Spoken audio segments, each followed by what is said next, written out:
Hey everybody, I'm back. This is Tina Hogan Grant with your Cuppa A Natter, a live chat which I do every other Monday. And I like to invite authors into my home and we discuss books, writing, what we're working on. I have a new book coming out. I think a lot of you know. It's called The Reunions and it's on pre-order right now. It's going to be coming out March 31st. And it is the final book in the Tammy Mello series. So I'm excited about that. And tonight I have Vanessa Lillie joining me. Hello. How are you doing, Vanessa? Oh, I'm great. My kid's asleep. My house is quiet. I'm doing great. Knock on wood. Is he a good sleeper? Does he sleep like once he's down, he's down? Well, thanks to the wonders of melatonin gummies, he is a good sleeper. Ah, he wasn't before. I didn't know about those when my kid was. No, I don't. I think it's a recent thing. They have them now for kids, and they just help produce melatonin. So he used to be up until 9:30, like constantly mom, mom, mom. And then now he just takes a gummy about an hour before bed. And I mean, he's out cold. Yeah. So if there are any parents with young children who have trouble falling asleep, because I actually have trouble falling asleep too. He comes by it honestly. And it'll last all night. Mm-hmm. And it will last all night. Oh, I know, me too. But he's still an early riser. It's not all perfect, but at least he can like get to sleep now. And hopefully he's starting good sleep habits, like long term. So you just started to chat up with a good tip how to get your 6-year-old to sleep at night. I know. And then if he wakes you up like in the middle of the night, like mine, you can just like have a melatonin for him and a melatonin for me. And then we can all just go back to sleep. There you go. We do have a few people joining us. If you click on the comments on your end, you'll be able to see who is here. Cool. Perfect. Yeah. Hello, everybody. Nice. Yeah, so we've got a few people here. We got Darlene. I like to, say hi to our readers. We've got Darlene, Virgie, Karen, Catherine, Carla. They're all here to hear about Carla you. My mom. Meet you. And what was that? Carla and my mom as my mom. Oh, so, Carla's your mom? Hey, Mom. Yeah. And my from Oklahoma is here. Okay, so before we start talking about your books, I like to just start the chat off with you giving us a little background on you, where you live, whether you write full-time, your family, hobbies, little things like that. Just a little bit of background about Vanessa. Great. So my parents are on the chat. Oh, that's so cute. Karen Wright just said, "Hey, Mom, Carla." Now you got to behave. Yeah. So my parents are on the chat, and they definitely instilled in me a love of reading and writing and just general storytelling. I'm from Oklahoma, which is they still live in the same town where I was raised. It's a town. If you saw it on a map, it looks like Miami. But if you go there, you pronounce it Miami.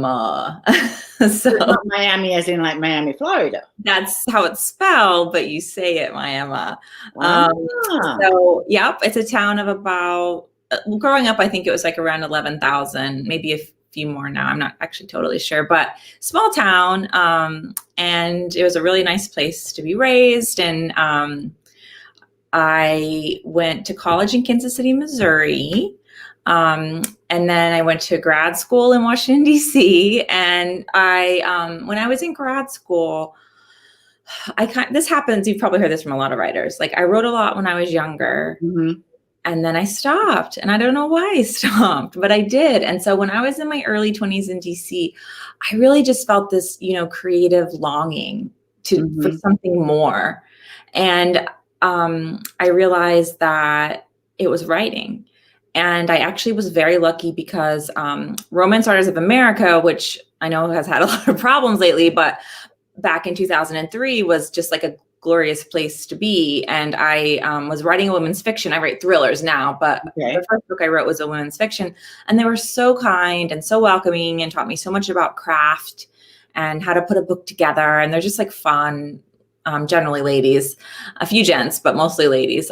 So that's how I kind of started is through conferences and local writer meetings and just like making those connections, because I think there's a perception that writing is kind of this lonely, solitary pursuit, and it can be, but it doesn't have to be. And I was lucky that I got out quickly and made a lot of really great reader friends and writer friends. And so, but that was like the beginning. That was like I really started trying to write. This would have been 2004. So flash forward like 12 years later, by the time I had been trying to be published. I normally, in a publishing process, you submit to an agent, though not always, but typically, and then that agent will then sell your book to a publisher. So I've been trying to find an agent for, 8-9 years with a couple different books. And then finally I wrote what became my debut, Little Voices,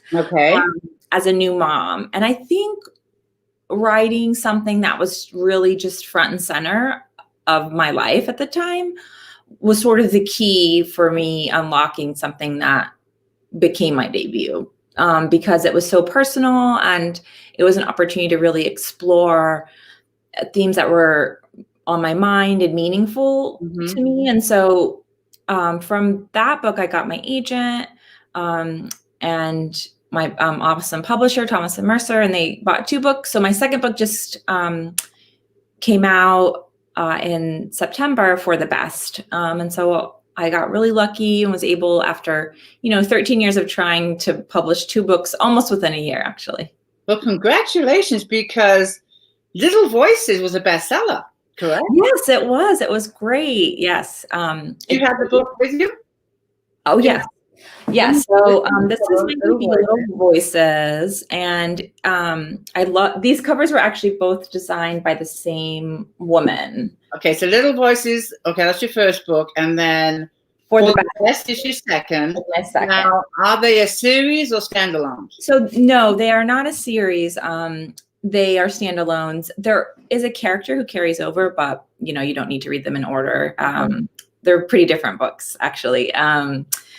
So yeah, I figured out that I needed to write what I wanted to what I read, which you would think every writer would know that, but so often we don't. We imagine what we're supposed to write, and that's not what we read. Well, I don't know why I did that. So you say your genre is pretty much a thriller, murder mysteries.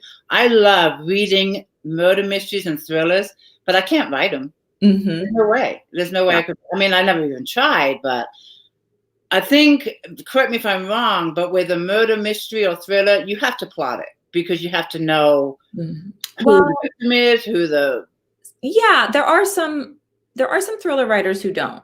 I think Lori Raider Day is a wonderful thriller author, and I believe she writes from the seat of her pants. But I would say, I bet 80%, maybe more, are plotters. And I'm not a natural plotter at all. You're not? Okay. No. That's one of the things that curbed me from writing murder mysteries, is because, well, if you need to plot, the murder, how it's solved, all that kind of stuff, you need to plan the book. And I have a hard time doing that. I just kind of sit down and I write. Well, I think so. You do need to do some planning probably, but you can also do it retroactively. So I like to have a pretty solid outline now. It used to be, I wrote by the seat of my pants completely, because that is, for me, the most fun part, right? When you don't know what's going to happen next, when characters surprise you, when scenes surprise you, things just happen suddenly. To me, that is so fun. But what happens for me is that I get to the end and it's a mess. And so actually, I'll lean over here. One of my very favorite plotting books is called Save the Novel Rights. I read the novel. It's phenomenal. And she actually takes a screenplay structure, which is really interesting, and applies it to novels. And we all instinctively know kind of when things are supposed to happen because of reading and because of movies. It's like, if you're watching a movie and or you're reading a book and like something's not right, probably a plotting problem. Like the middle isn't coming at the right time, or there aren't enough turning points, or, there's not a section they call fun and games, where whatever the promise of the book was, like, if you watch a bank robbery movie, you expect there to be an awesome bank robbery. And so if you're like going through the movie and it's not happening. And it's not happening. Oh, yeah. So in this book, she really kind of outlines all the called story beats that are just supposed to happen. So what I think is fun, especially if you like to write by the seat of your pants, is you can kind of get in there and write. And then I usually, can go back and look and say like, okay, well, I need to adjust this and I need to adjust that. But you also probably instinctively know when a lot of the beats are. You just are able to write that. Yeah, because a lot of times the story is you're just there in between you and the story. You're just working the keyboard. Exactly. The story is going to unfold itself, and the characters will let you know. And I've had that discussion with many authors that, they'll just sit down to write, and they'll just be working the keyboard, but the story is talking to them. And for me personally, and many of my books, I don't even know the ending until I'm done. I hear that. And I think that's awesome. And also with my debut, Little Voices, the ending is pretty shocking for a lot of people. And for me, that ending came about because I wasn't like happy with how I was ending it. Like sometimes you're not able to express kind of what you set out to express. And so things change. And I think that's what's exciting as a writer. With Little Voices, because you weren't happy, you actually did change it. You didn't leave it, right? You changed. I actually really wrote it originally as more of a cozy, like a mom solving crimes, because the main character is a new mom, just like I was at the time. But I actually had a lot of really big feelings as a new mom. Like I was never diagnosed with postpartum, but I definitely wasn't sleeping and things were a little loopy. And like I just wanted to put all of the difficult feelings in a place creatively. And so a cozy mystery really wasn't cutting it. I needed to go much darker and deeper into the psychology of my character. So I really adapted a lot of it based on not feeling like my emotions that I wanted to express were coming through in what I was writing. Okay. I do want to take a minute, and I think you might have some questions in there. If you have questions for Vanessa, go ahead and leave me in the comments. I'm going to scroll down. We have a lot of people joining us. So I want to say hi to you and welcome you. So I want to thank everybody for being here. I'm just scrolling down. B is from Kansas. There was someone here that said they were Maui, or what is it? Oh my God, that sounds great. Well, I'm going to give Kansas a shout out. That's for my Maui. My main character in Little Voices is from rural Kansas. I'm from Oklahoma, which is right on the border. And my husband is from Kansas, and all his family. I'm in Wichita at least once or twice a year. Okay, well, you are a new author to me, and I do, like I said, like a good cozy mystery. Tommy Vicky says, love how you're sharing about going to writing conferences or not. Do you go to a lot of conferences? Well, before, I guess I have been doing online ones as well, but I absolutely live for conferences. When I was a new writer, they helped me feel like a real writer, which I was a real writer. That isn't like the right mindset, but sometimes you just need that kind of like validation, I guess. And so, and also at conferences, like you meet other writers, and they were huge. And then now, especially, I usually go to Thriller Fest, which is in New York every year, and then BoucherCon, which is another really great conference that changes locations every year. And those conferences, I see writer friends. I can reconnect.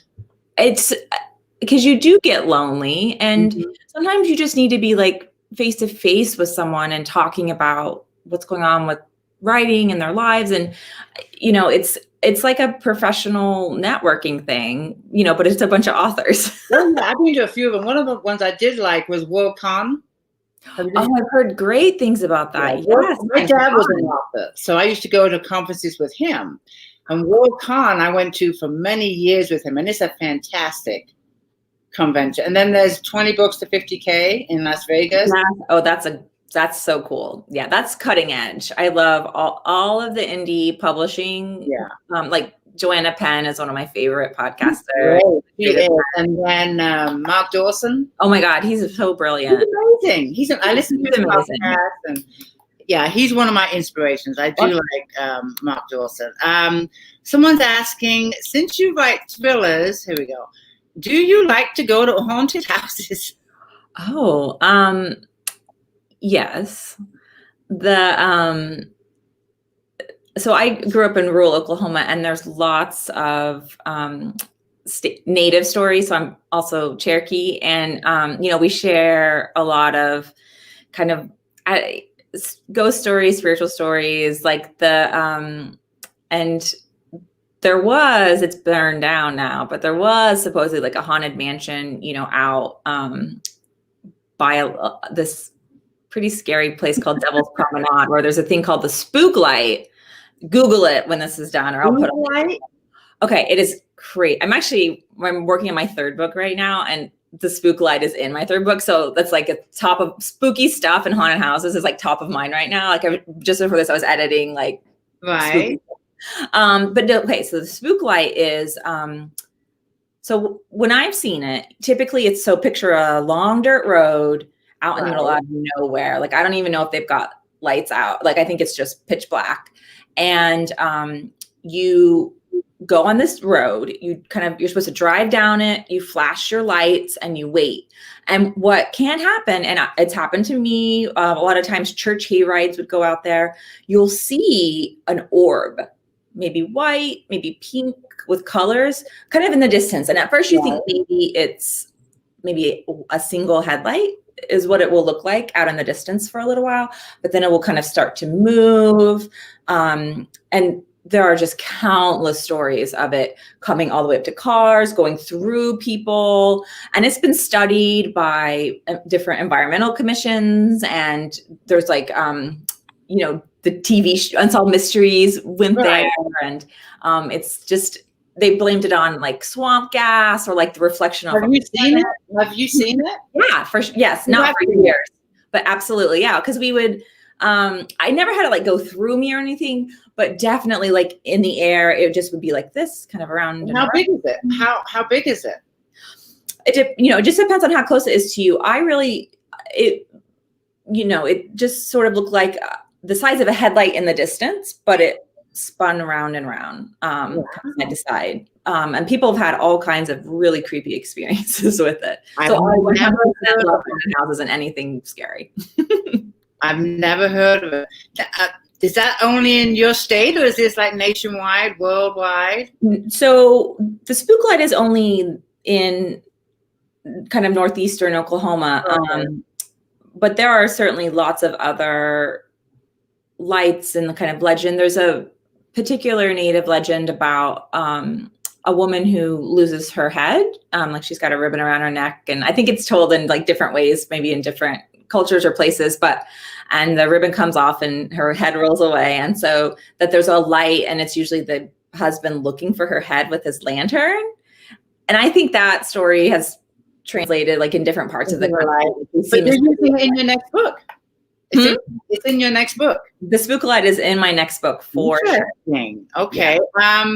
We're going to talk about your first book again. Can you give us any insight on what it's about?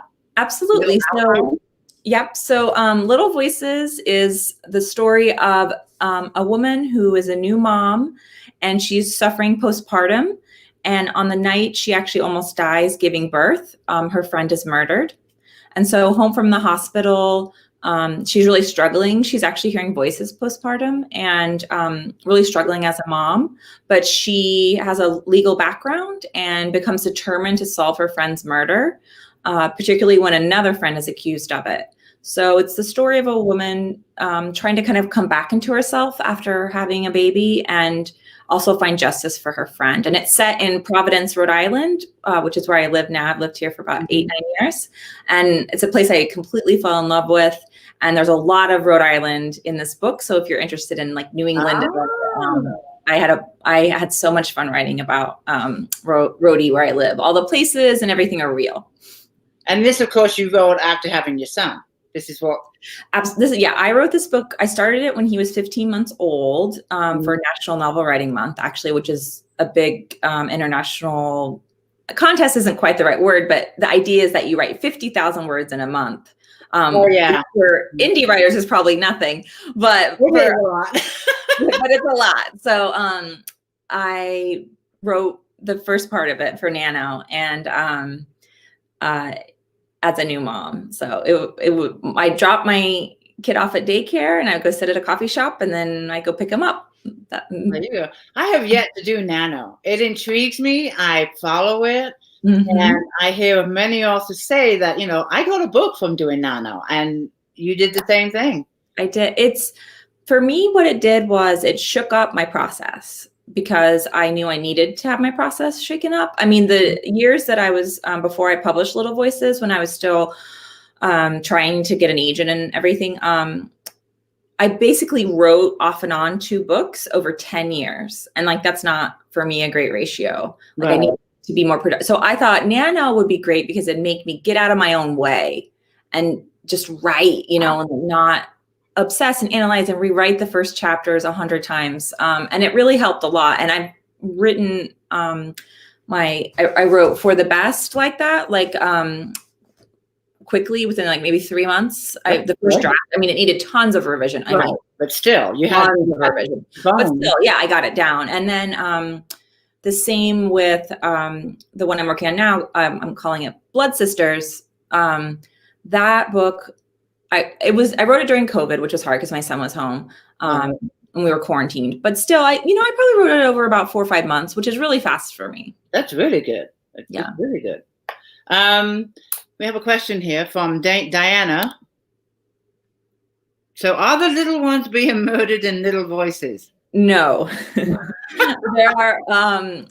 Her friend is, and that's the only murder in the story. It's really much more of an investigation book, though I would consider it a thriller, but it's not gory. It's not Little Ones. Okay. Do you let me see the cover again of Little Voices. Let me see that one more time. Absolutely. There we go. Now, did you have any input on the cover? I did. So my publisher, Thomas and Mercer, they're really wonderful about letting authors provide input. And I, wanted it to reflect her kind of psychological complexity. And so the kind of waves of the water, and it's set in Rhode Island, which is, a lot of water. It's the ocean state. So that made sense. And then my designer kind of came up with, it sort of looks like a hospital gown because, she was recently released having the baby out of the hospital. Okay. Yeah. So I just really loved that look. And I just had very few comments. I mean, she did such a great job. Yeah, it was good. For the Best is interesting because I also love this cover, but this cover basically came to me like this, except for the glass of wine. My main character has a pretty serious problem. Let me see. Other way. There we go. Okay. Okay, by your finger. Yeah, but otherwise it was basically this, and she like sent me the font in red or something. But I mean, it was so similar. But here's the tricky part. When she sent this to me, I absolutely loved it, like love at first sight. But there was no pool in my book. Oh. And I was like, for me as a reader, I get really frustrated when like either titles or the cover don't fit the book. Represent the story. But I was deep in edits. I mean, I did a lot of edits. And so I was like, you know what? I'm in here. Why don't I just change it? Pool in? And what was so interesting about that exercise is I did put in a pool, and it actually ended up kind of being a little bit of a metaphor for how the family was trying to keep up appearances and things. And it worked really well. So my cover designer really helped make my book better. Oh, there you go. Well, that worked out really good. Yeah, it did. Well, good. Let me see. Oh, my editor is here, Crystal. Oh, she says hi.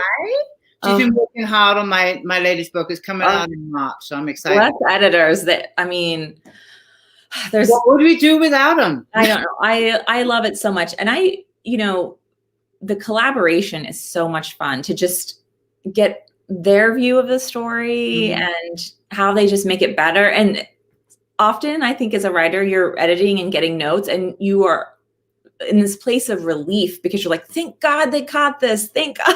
Well, that's what blows me away. She'll have it for, a good 6 weeks, 2 months, whatever. And she'll send it back. And it's like, I tell myself, how did I not see that? Or how did I not see it? And I'll read it 3 or 4 times before I send it off to her. Oh, yeah. And it, your work definitely needs more than one pair of eyes, because I'll just read the work like I want it to read.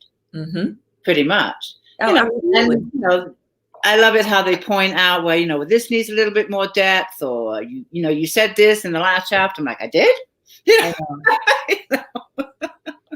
I had like one thing where my, so in For the Best, the story is the main character wakes up after a night of drinking too much. She was blackout drunk, and her wallet is found next to a murdered man who she knows. And the police are on her doorstep, and she's the only suspect. Yeah, I'm And going to read the description of that book from Amazon. So I'm going to read it, what's written on Amazon. So I like to read the description of one of your books, and that one sounds really intriguing. When did that one come out again? September. Why don't I go ahead and read that now? And you're working on something right now too, right? Yes. It's called Blood Sisters. I've gotten it written. It's in decent shape. I actually worked with a developmental editor and got some great notes from her. And now I'm just I'm working on the language a little bit.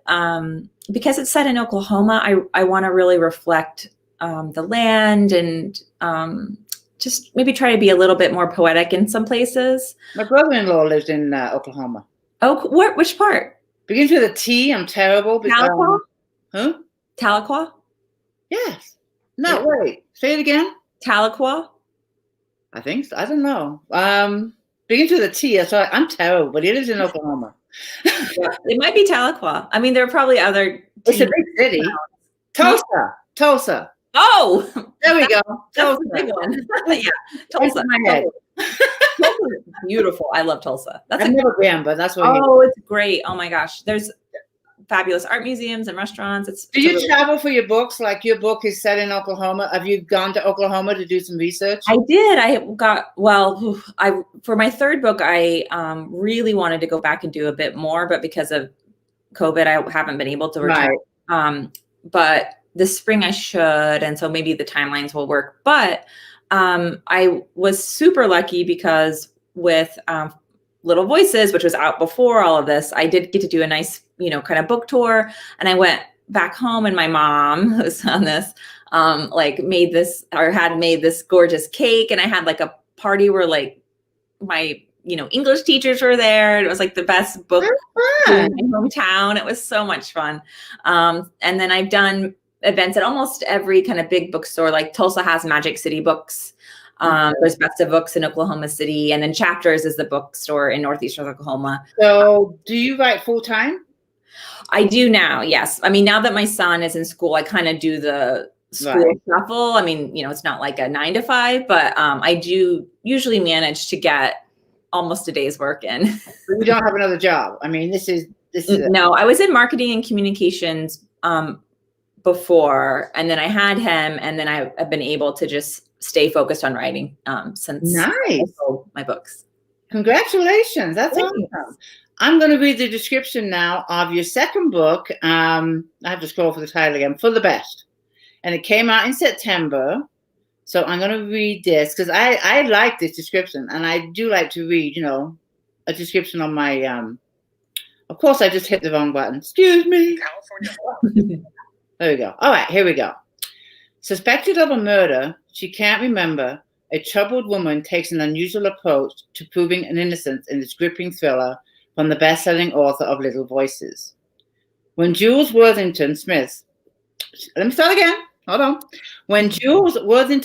wallet is found next to a dead man, she becomes the prime suspect in his murder. After struggling for years to build the perfect family and career, she's dangerously close to losing everything. Sure of her innocence, Jules is desperate to clear her name. But there's one big problem. She was blackout drunk when the murder took place and can't remember what happened. Unsatisfied with the police's handling of the case, Jules embarks on her own ginger-fueled murder investigation. As she uncovers fresh clues, she starts a true crime log that becomes a viral sensation, pushing her into the public eye. It's not long before the ordeal forces Jules to confront her demons, including her turbulent childhood and excessive drinking. The deeper Jules digs, the more dirt she uncovers about the murder and herself. Unexpected truths pile up until she's buried so deep, even finding the killer might not be enough to set her free. I love that. Thanks. I do. Did you write that? I wrote the end. The copywriters did a lot of that. They do such a great job. That's a great description. I'm intrigued. I want to know what happened. And your third book, what was that about? You haven't talked about that one yet, have you? So I guess I actually have I just recently sold another book. So maybe I guess, I know I should talk about that book. I have hardly talked about it. This is a really cool project. I'm geeky excited about this. So this is going to come out as an Audible original. Okay. It's a book, like a full book, and it's me and 3 other authors, Kimberly Bell, Kate Holohan, and Lane Fargo. They're all fantastic thriller writers. Okay. And it's called Young Rich Widows. I like the title. Good. I'm always nervous about titles, but that's so far they haven't changed it. And it's about 4 widows whose husband's partner, they're head of a law firm, their plane goes down, and suddenly these women are head of the firm, and the guys who killed their husbands are after them. So they have to solve the crime and try to protect the firm. And it's set in 1980s Providence. And so we're having so much fun writing like great big hair and fabulous shoulder pads. And, like, stretch limos. And I'm rewatching all these fabulous 80s movies. Like I just rewatched Working Girl with Melanie Griffith and Harrison. Yeah. My God, that movie is so good. I love that movie. So we're just having a blast. And so that will be out, I believe, next year. How does that work if 4 authors are writing one book? Yes. How does that work? Do you like take chapters, or do you all like just? Yes. So I'm not written with another author, so I'm interested by this. How?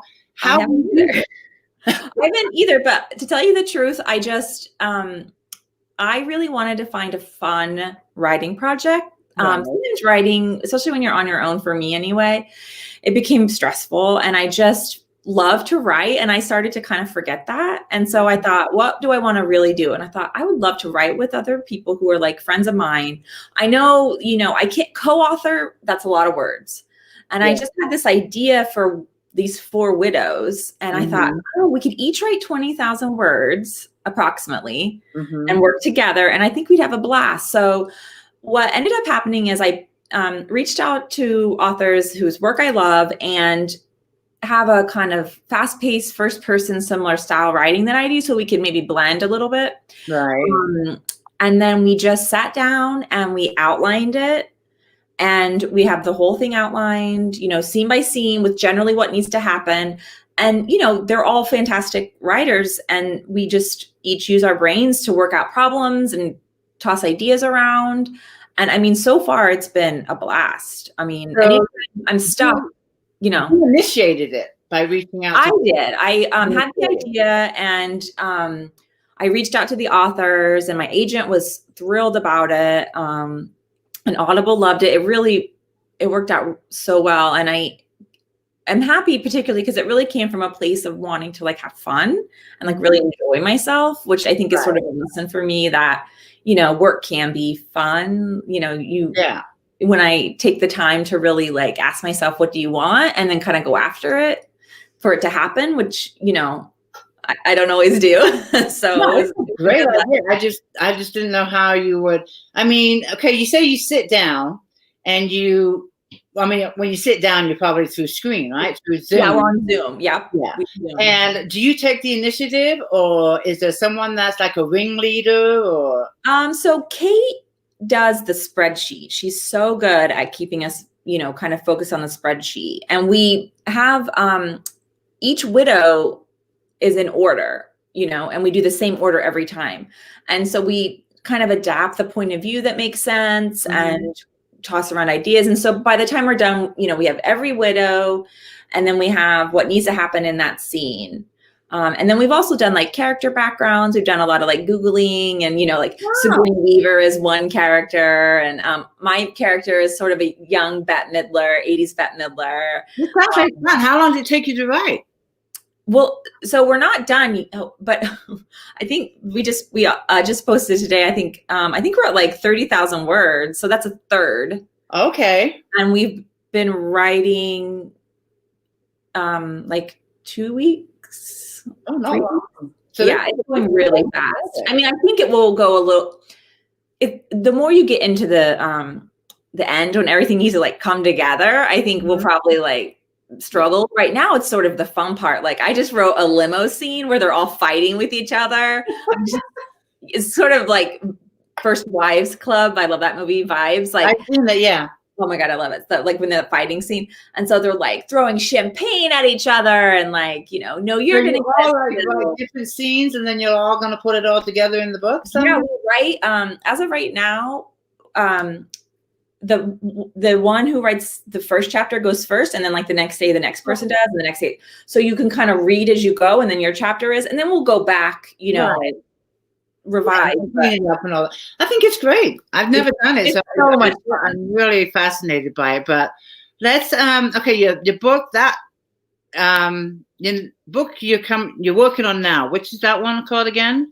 So the one I'm working on now is called Blood Sisters. It's a story of a woman returning to her hometown ghost town to find her missing sister 15 years after they were almost killed. And it's set in a real place, and it's set in 2008, and it's actually based is maybe too strong a word.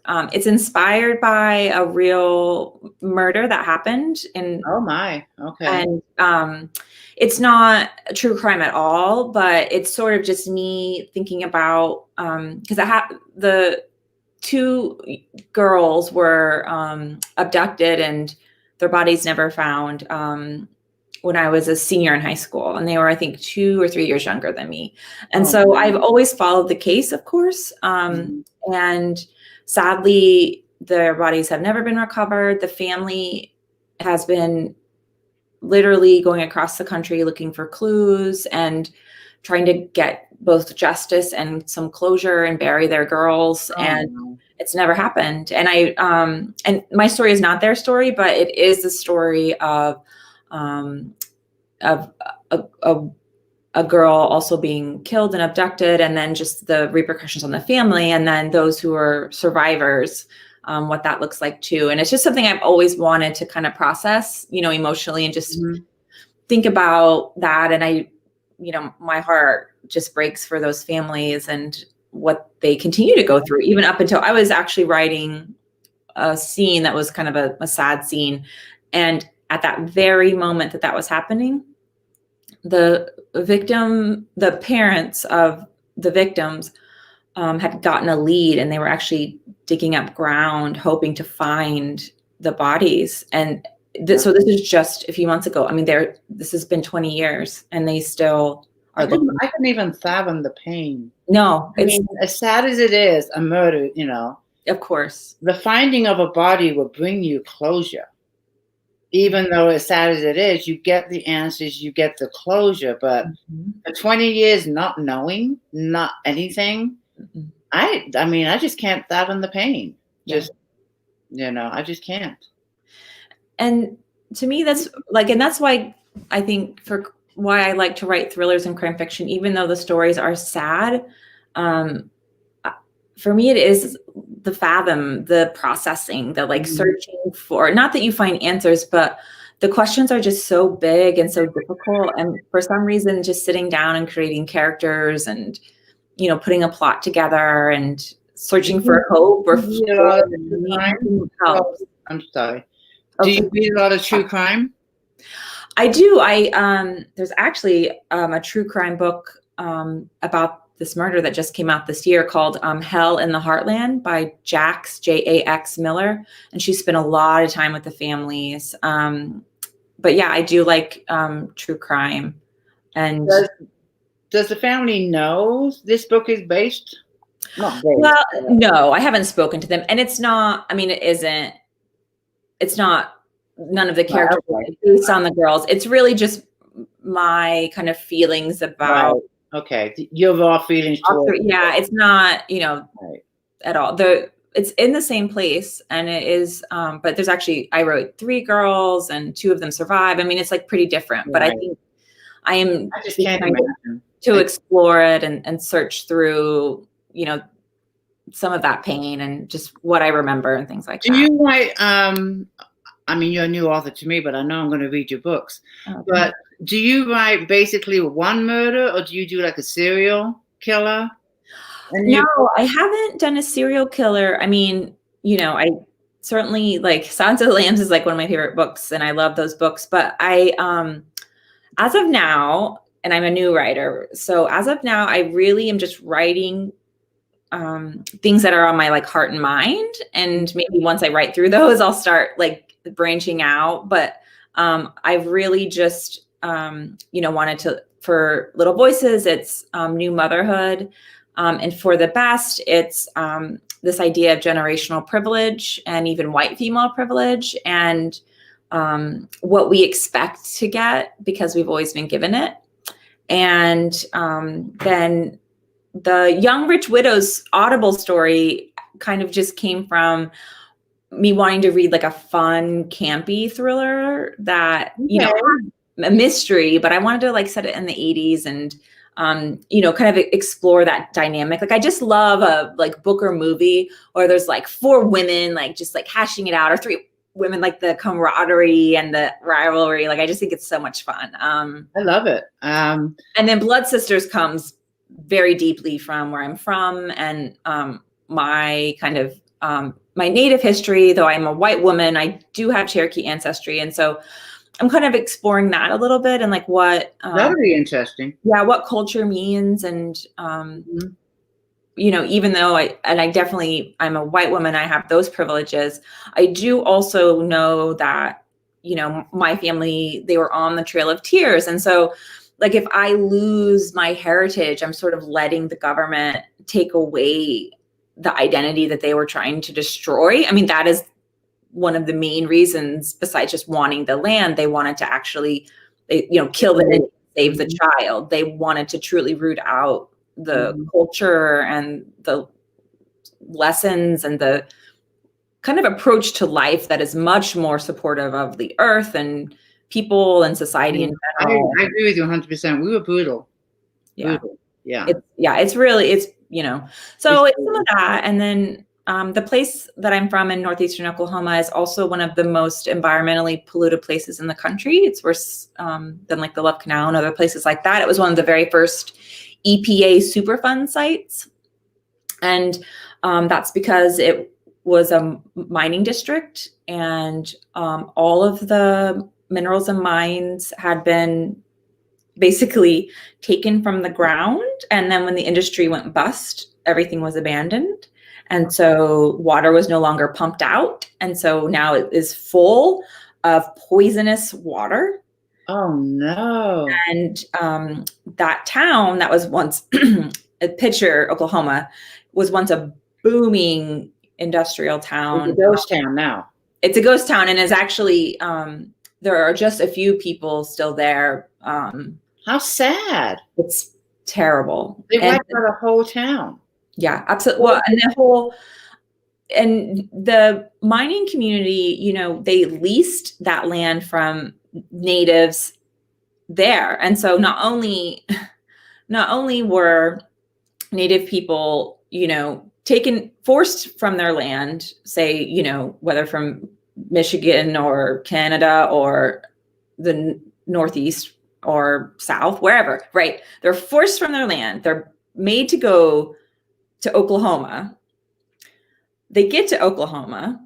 They're given allotments of land. And because these allotments, come to find out, have either oil or whatever, and in this case, it was minerals, white people come in, force them to lease it for pennies on the dollar, whatever, like nothing, for 100 years. They destroy it, and then they abandon it, and it is not only worthless, but actually poisons the land and the people who live on it. That's insane. It is insane, but it's true. How sad. It is terrible. How sad. Oh, wow. That blows me away. Someone was asking if you had read Anne Rule. I want to try and get some questions in. Is it Anne Rule? Was it Anne Rule? I One of don't my think I. favorite mystery authors is Karen Slaughter. Have you read You know Karen? what? I've I met Karen. love her Okay, books. I love Karen Slaughter. I've met her because she and I have the same agent. Doesn't You that make met it kind of her? cool? Yes, I have. I got to. Oh, I'm so Yes, jealous. my agent represents her, and so at Thriller Fest, I got to meet her, and it was like I was like starstruck. She is the most incredible author. I mean, her She's book. amazing. I mean, some of her books. I mean, I call it gory because of the murder scene. When she actually goes in depth Yeah. when she describes the murder scene. Are your books like that? No, not too much. There's a little, maybe just a little bit. Yeah. Not. Karen goes in depth in some of her books. Yes. When I first picked up a book, it was the Grant series. And I remember that name so well because my last name is Grant. So I always remember, the Grant series. And I picked up one of the books and I'm like, oh my gosh, she doesn't mess around. I mean, it was within like 2 chapters. I'm like in this murder. Yes. And she just sucks you in. That series is, and they're still just as phenomenal as they've always been. I love those books. Do you have any other? I mean, it's hard to call them a favorite author. There's so many fantastic authors out there, but okay, other than Karen, So, what other authors? Definitely. I'll let me name a few kind of newer authors or like debuts. If you, I love reading newer authors. Or so there's a book called Blacktop Wasteland by S.A. Cosby. It's actually, I think, his second book. He also has won an award for short storytelling. And he is a Black author from Virginia. And within the thriller community, there is a real serious need for more diversity. I think we're doing better somewhat with women, but it's mostly white women. Yeah. And so I think, for anyone who is a fan of thrillers in the thriller community, definitely make sure your bookshelf isn't just white writers, which is easy to do. And I think we all fall into that trap. But S.A. Cosby, his book, it's been on, I think it was on NPR's best of list, maybe even, this book is phenomenal. And it's so it's called Blacktop Wasteland. It's incredible. Another book I love this year that is almost more like a legal thriller is Miracle Creek by Angie Kim. And she's actually a Harvard-trained lawyer, and she has done like prosecution and things like that. So the legal scenes are just incredible. But it also has this phenomenal background in this first generation family, and she has multiple points of view, and it's a beautiful book and also a thriller. So like definitely check. I'll look them up. I've never heard of those two. And here's the one I was it's Anne Rule. She was asking if you've read Anne Rule. I have not. I don't think I have. I'll write her name down though. Because I've written it down. And then someone else had a question here. I like to get some questions in from the reader. I'm amazed how fast time goes by when I chat with you guys, because I have so much fun. It's like I like inviting you into my home, and I say I'm just having I saw on your post you said you're going to find out what a Cuppa and a Natter is.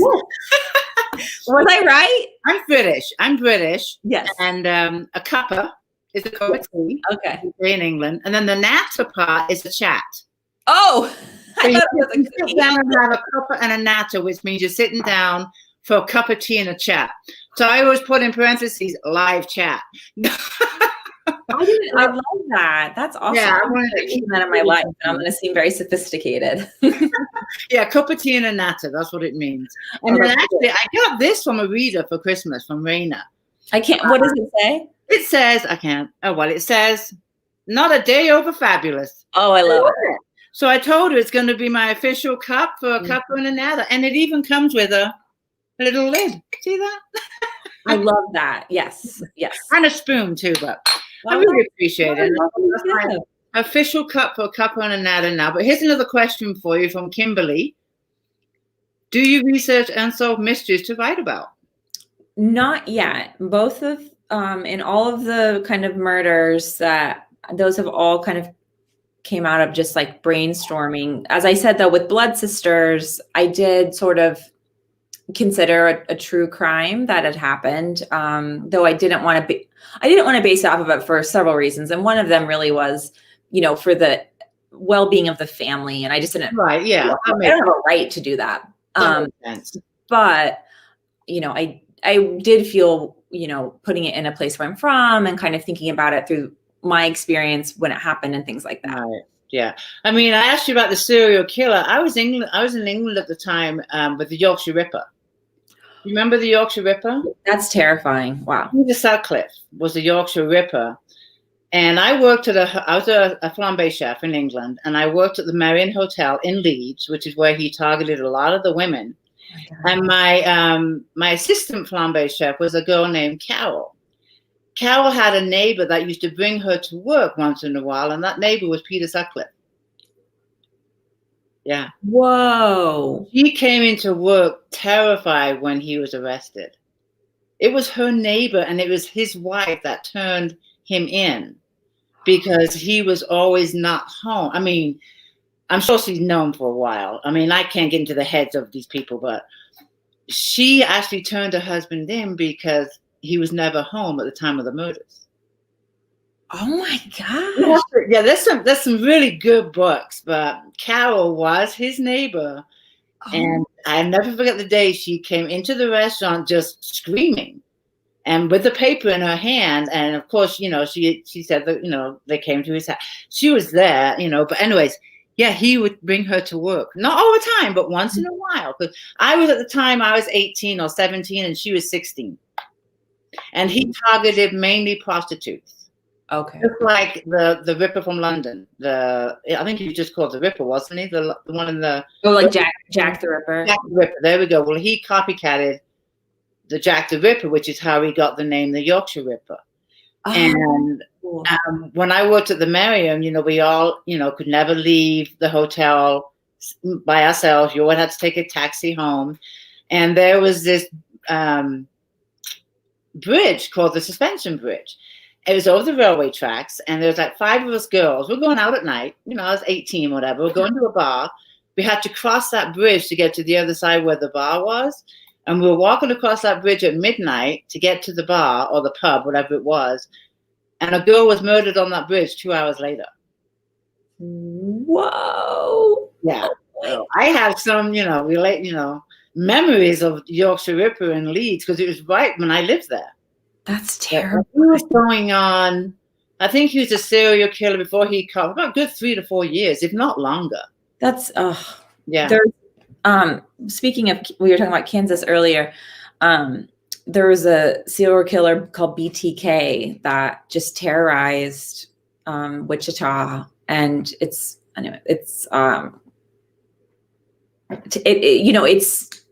you live and breathe it. You're just always afraid of it. And they didn't catch him for years. He had mostly stopped killing, and then they just, recently caught him. And I don't know. It's a scary world. My sister loves to read true crime, and she watches them on TV. I'll have to tell her about you. That's so nice. Will love your books. That's awesome. And I hate to say this, but we are going to be wrapping it up with you. I could talk to you all night. This is so much me fun. Too. I really could. This is so much fun. I'm just trying to scroll through. I hate to, we just know we are paying attention to them and know they're here. Michelle says, my kids have Cherokee in them from their dad. I'm just going to go through comments. Here's another one right here. I know we talked about this, but I just want to bring up some comments for you to see. Oh, too fast. There we go. Yes, they have. And speaking of, I actually am reading right now the most beautiful book. Maybe some of you have heard of it. Braiding Sweetgrass by Wall Kimmer. I mean, this book is it's she's I think she is also a scientist and a wonderful writer, and she kind of uses sweetgrass as an analogy to talk about part of it is like the science of our earth, but a lot of it is just about like native traditions and what it can teach us. And her belief is that she says that she wrote this book because she felt from native people a longing to connect back to the land, and she felt people who had colonized and were living on stolen land wanting to feel a way to be healed and connected to. And I just thought that was so beautiful, because the kind of underlying philosophy behind so much of Native beliefs and our heritage is just that, the land is something we take care of, and it's something we're supposed to tend to and view as higher than ourselves, which we do not in any way view that. We're destroying it. And so, it's really powerful to just have someone. I wrote that down. I'm going to check that out. This is a brand new edition they just put out. That's it's beautiful, and it's got actually I love when a book has its own little bookmark. Oh, I like that. That's a great. And then it's got these what is it? The pages that are just. Oh yeah, no, I mean they're like rough. Yes, yeah, and I like that too. This is a woodcut that someone did of sweetgrass, and it's a beautiful book to just. I love the bookmark idea. That's a great idea, because you'll never lose it. But we are going to close out pretty soon, but you are doing a giveaway. Yes, absolutely. And I'm going to hand it over to you, and you can talk about the giveaway and let the readers know what they have a chance of winning. So if you're in the U.S., I'd be happy to mail you a signed copy of either. You could just tell me what you want. There's For the Best or Little Voices. If you're international, I can't send you a mailed copy. I can't mail you a copy, but what I'll do is I'll just send you like an Amazon gift certificate or something through PayPal, so you can purchase, whatever copy you would like. So it's definitely international. That's very generous. Oh, of course. Well, I always feel bad when international folks can't. I know. The shipping is so expensive. Oh, I mean, it's even so to Canada is like $30-$40. It's insane. It is. It's like I can ship it by boat. It doesn't need to go on a plane. I know. Like, do I need to save by flying there myself and handing it over? It's crazy, but that's really generous of you. Oh, well, I'm super happy. It's so much fun. Thank you guys for showing up on a Monday evening with me. Yeah. I love having you here. I mean, like I said, I could talk to you all night, and I do want to thank all the readers that are here tonight to listen to you talk to us about your books, and I'm very intrigued, and I will be reading your books and following you. That reminds me, after we're done going live, if you just want to go back into the comments, you can leave all your links of where people can find you. Yeah, I'm always on Instagram. I have an Instagram problem, and then I also post regularly on Facebook, my author page. Wonderful. And then in my group, which you recently joined, I do have Tuesday takeovers for authors. Oh, fun. I would love if you want to sign up, I'll send you the link. Okay. And you get half a day in my group, and you can do whatever you want. I would love it. I have some behind the scenes photos. They're like photos of I love it. The real places in my books. Because I get geeky excited when I read about a place in a book and it's real. So I would love to share those. They would love it. They would love it. And it's a busy group. They're great people.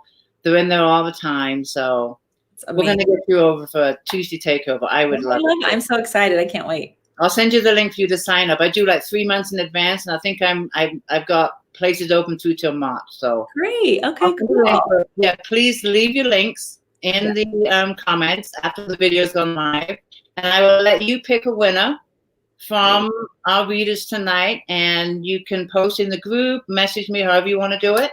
You're winner. Awesome. Okay. If you want to stay online for a little bit, we can just have a little quick chit chat after we're done live. That sounds great. And Thank you everybody for being with us. Thank you. Great. You guys are awesome. And we will see you soon. So good night, everybody. Thank you, guys. Bye.